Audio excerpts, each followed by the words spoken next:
JAYWON, ẹ jẹ́ ká mẹ́nu kúrò ńbẹ̀. Ṣé any favourite quote? Kí ni tẹ́ bá ní, kí ni favourite quote yín? Tí bá ní. Okay. Mo ní ilé tó pọ̀, but right now orí mi àwọn nǹkan tó wà ńbẹ̀ pọ̀ lọ́wọ́ ẹ̀.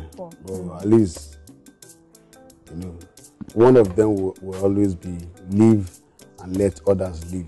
You know, ṣe tiẹ̀ kò jẹ́ káwọn tó kù náà ṣe titi wọn.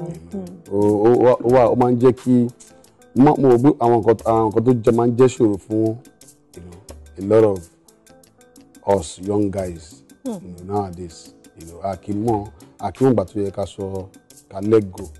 You know, every other people wa la ní ayé titi wa, so ìwọ gbé ayé titi ẹ jẹ́ káwọn tó kù náà gbé ayé titi wọn.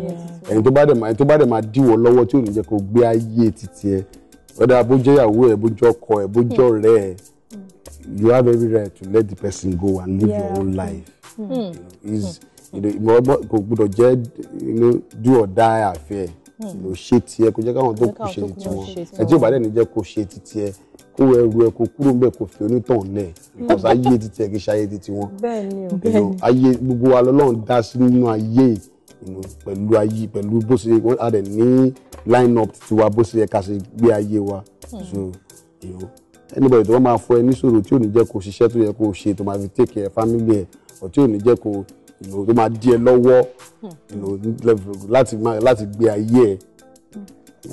Ẹ kàn máa lọ kó dẹ̀ gbé ayé titi ẹ, it's easy. Kò jù bẹ́ẹ̀ lọ, ṣókí lọ́bẹ̀ ọdún. Ṣókí ni gbégbé ayé tiẹ̀, kò jẹ́ kẹ́lòmíì fún wọn láǹfààní láti gbé ìgbé ayé titi wọn.